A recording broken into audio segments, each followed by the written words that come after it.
Well, we are back to joining with our Share in the Chair moment. And this week's person Share in the Chair really needs no introductions. For those of you who have been here since about 2006, I've seen this person around quite a bit. Would you please welcome our senior minister to the Chair in the Chair this morning?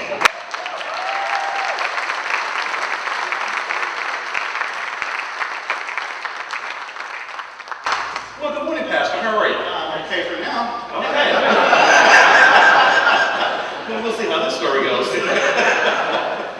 Well, this morning we have invited certain folks from the congregation to actually submit a question for our senior minister Share to Share. And at the first service, it was a different set of questions, so you might want to go back later this week when you get a chance and look at the responses to those particular set of questions.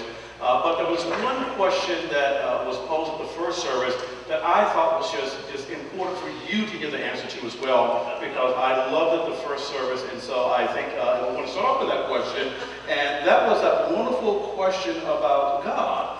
And we know that you are a wonderful entertainer of God, but one of the things that was kind of interesting is someone wanted to know, what color is God's hair?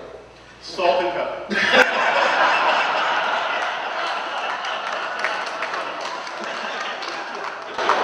God is omnipresent, right? So God is part of all that is, and so whatever your hair color is, not the one that came in the box, but whatever your natural hair color is, or scalp tone, that's God's. So that's an easy answer. That's all you got to say about it? That's it. Okay. Okay, the next question that came in for someone, and let's see how this goes here. That's an essay. Yes, and. All right. And here we go.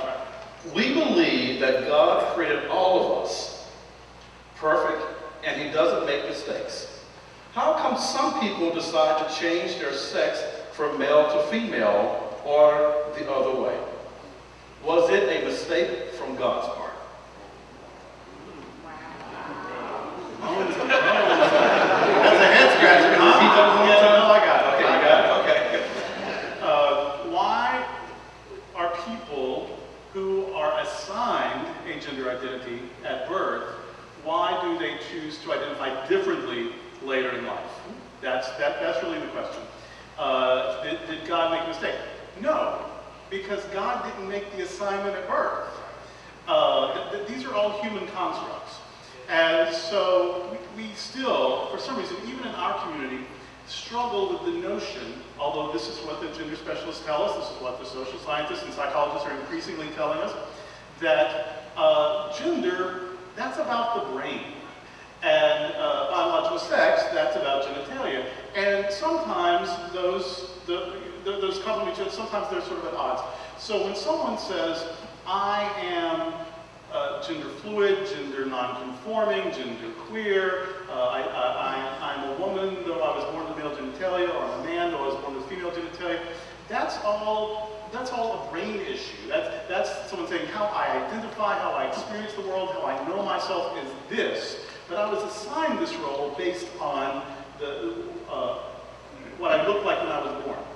And so now I'm having to discover who I really am, claim my true identity, and then tell the world what that is. So it isn't God's mistake.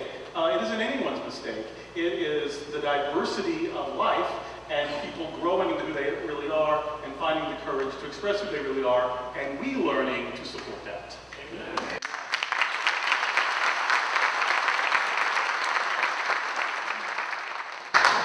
The next question falls in the category of, and they listed it here, atonement theology. All right? My favorite. Atonement theology. Why don't we hear about the, quote, blood of Jesus at the Sunshine Cathedral? Well, he had some. I don't know if it was A positive or O negative or any of that, but no. I understand there is a lot of different views of ways people have made meaning of Jesus' execution. It was so monumentally unfair. So when people say, this is our hero, he's our leader, he's the anointed one, he's the one who's leading us into freedom and liberation and peace and enlightenment, and they killed him. He's only been at this for about a year. Like, he was just getting started. So it was so monumentally unfair. How do we make meaning of that? And so different communities, using the poetry of religion, tried to make meaning of that tragedy. And they did it in various ways and continue to do it in various ways throughout the history of the church. And so one theory, one hypothesis, we call them theories, but we don't try to disprove them, so they're really hypotheses.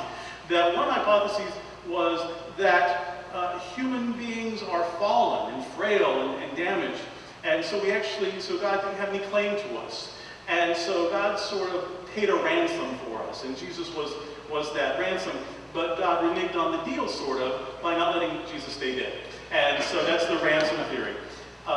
Then there is this sort of satisfaction theory. It doesn't come until about the 1100s. But the satisfaction theory is that God is so perfect that anything that offends God's perfection must be dealt with.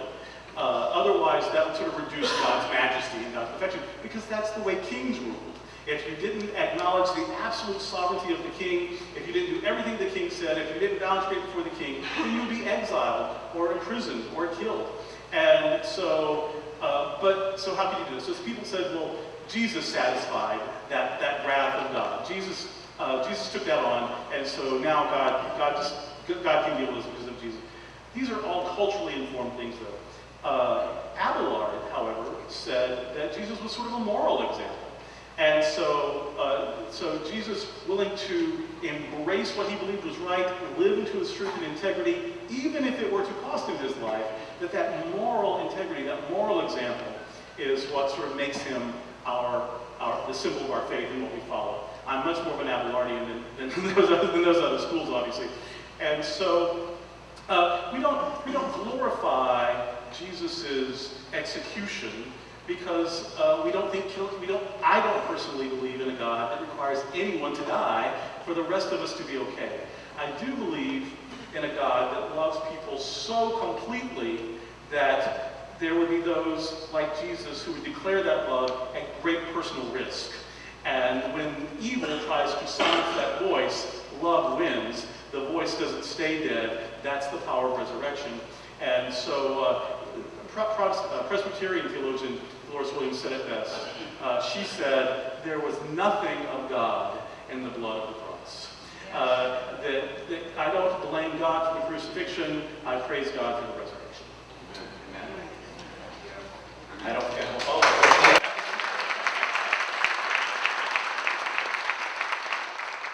Again, that was two separate sets of questions. I want to invite you maybe later this week that when they are posted up on YouTube or through the Cathedral website, as you go back and listen to responses from the first service. But for today, would you please thank our senior minister for being our